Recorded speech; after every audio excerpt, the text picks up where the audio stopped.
Now, at the next election, both Sir Keir Starmer and Rishi Sunak will present themselves as the candidates for change, asking us which version of the future we want. In Manchester this week, the Prime Minister began sketching out what he sees as Britain's future under another term of a Conservative government. To walk us through his vision, I'm pleased to say the Prime Minister, Rishi Sunak, joins me live in the studio on LBC. Thank you very much indeed for coming in. First things first, Prime Minister, how many favours did you call in at home to get your good lady wife to give that speech before yours? Well, first of all, good afternoon. Great to be here. And, funnily enough, I didn't actually know she was doing it until very late. It was kept from me until quite late in the process. You must have been sweating when she was... I know, and I didn't know what she was going to say until she actually said it. So I heard it all at the same time as all of you. I was watching backstage. But you know what? It was very sweet. And it was a big day for me. I was making a big speech, 3 massive announcements to change the direction of our country. So to have her there to support me during all of that was really nice. Well, let us turn to the subject matter in that speech.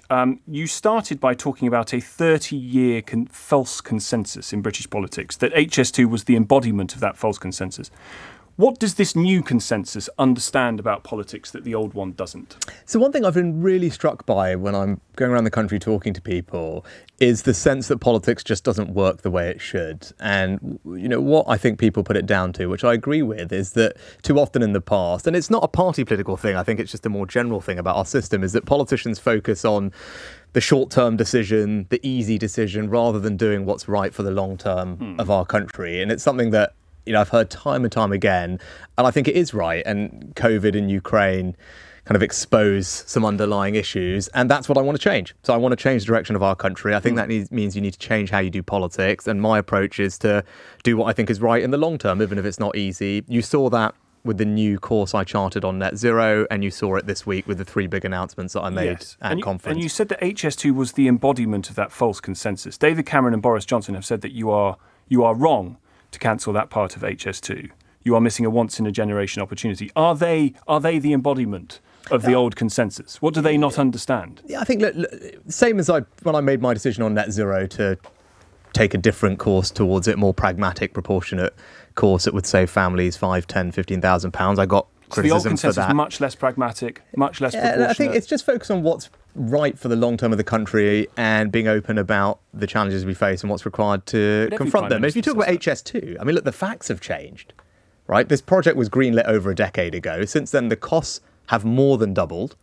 We've had a pandemic, which has totally changed how people travel, particularly business travel. The economic rationale for it has changed. And the evidence that we now have is that there's different forms of transportation that we need to invest in if we really want to spread opportunity and create growth and jobs around our country. So look, the facts have changed since I said the original decision. And my view is, look, when the facts change, you should have, and politicians should have, the courage to change direction. And I'm fresh to this.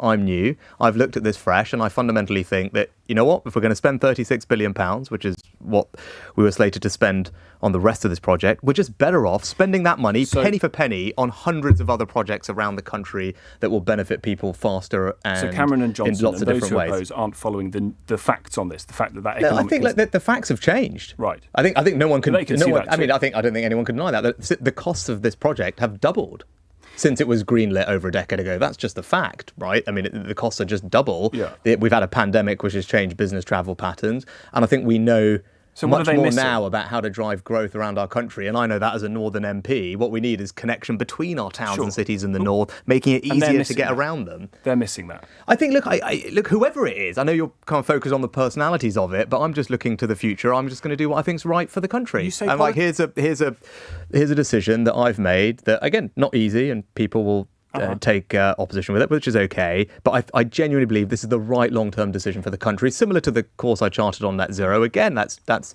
changing what went before, doing something different. I do think, I think people do want change. I want to see change in our country. That requires a different approach to how we make these decisions, and that's the kind of change that I'm going to bring. Politicians spent more time campaigning for change than actually delivering it. Have you got any examples of that?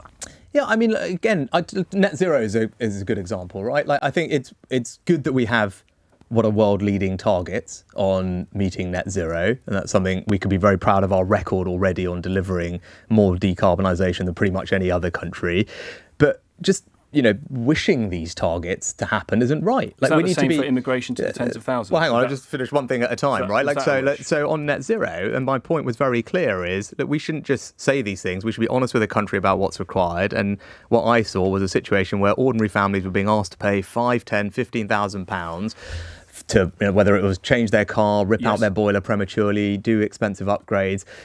And that wasn't necessary in those timeframes to hit these targets. And I said, I'm not going to do that. We're going to change our approach to it and do something that is more supportive of families. That whether or not people agree or disagree with the decision that you've made, these decisions that you are unwinding are decisions taken by previous Conservative Prime Ministers. The promises to get immigration down to the tens of thousands, promises to fix social care, promises to build 300,000 homes a year. The politicians who have spent more time campaigning for change than delivering it are Conservative ones.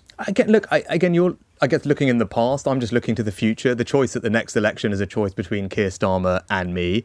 I'm setting out for the country what I'm going to deliver, and that's really what the choice is going to be, right? It's not about what happened in the past. It's about who's going to change this country for the better in the future, and whether it's on the decision on HS2, the more pragmatic course to net zero, a new approach to our education system to set our kids up for the future, or the decision that I made on smoking. These are all big decisions which will change our country for the better in the future, and that is an example. They're all examples of the leadership that I'm going to bring. We don't elect presidents. We elect political parties, and your party, in your own words, has spent the last 13 years operating with a false consensus where they've spent more time talking about change than actually delivering it. No, I didn't say that. What I said that actually I thought politics over the last 30 years had been characterised by that. And actually, as 13 in 30 is almost half of it. No. And as I said, when I go around the country talking to people, I don't think this is not necessarily about this party or that party. It's a sense that politics for a long time has just not focused on making the right long-term decision for the country,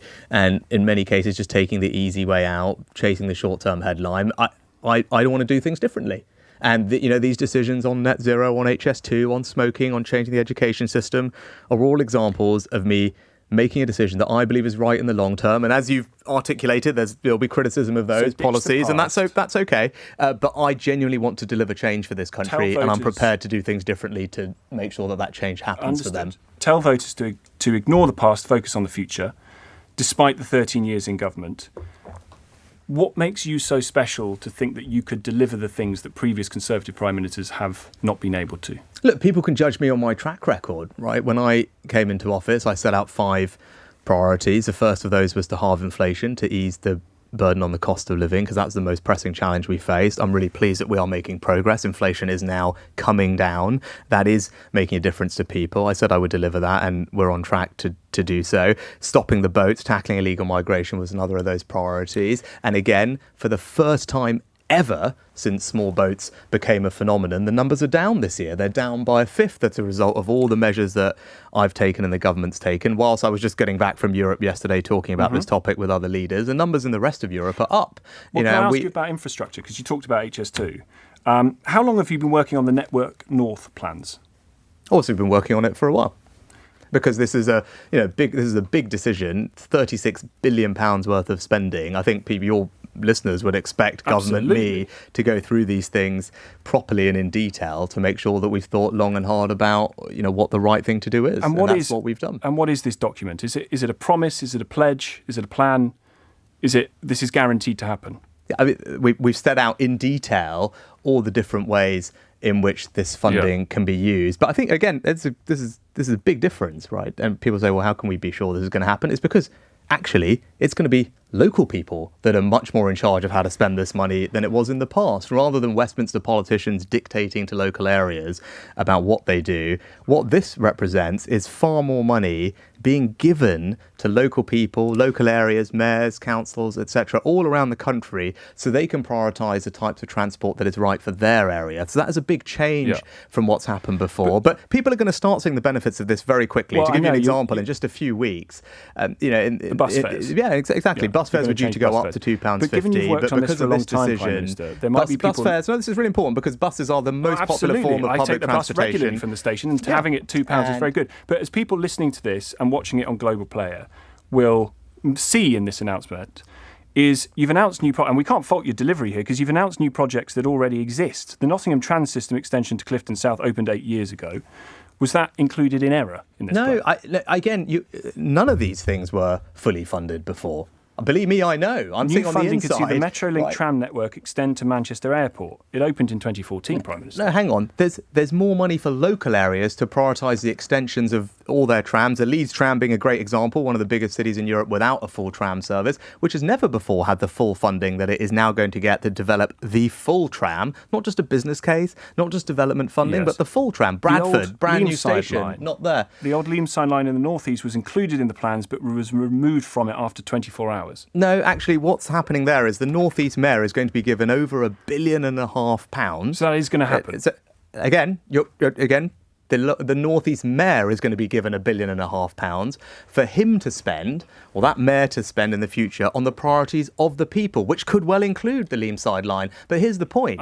It shouldn't be a Westminster politician making that decision for the people of the North East. It's right that local leaders in those areas are given the funding and able to make the decisions that are right for their area. And that's going to be different wherever you go in the country. But what this represents is a massive transfer of resources to local areas to spend on the priorities that are important to them. And I think that's just the better use of that £36 billion. Is HS2 going to go all the way to Euston? And who's going to fund that? Yeah, so HS, which was worth bearing in mind, HS2 trains are also going to go all the way to Manchester, because there's some confusion about this, and the journey time from Manchester to central London, to Euston, will be cut by half an hour. So even people in Manchester and the northwest will benefit from that. There's been some reporting extra. that the Euston bit isn't going to be funded by government money.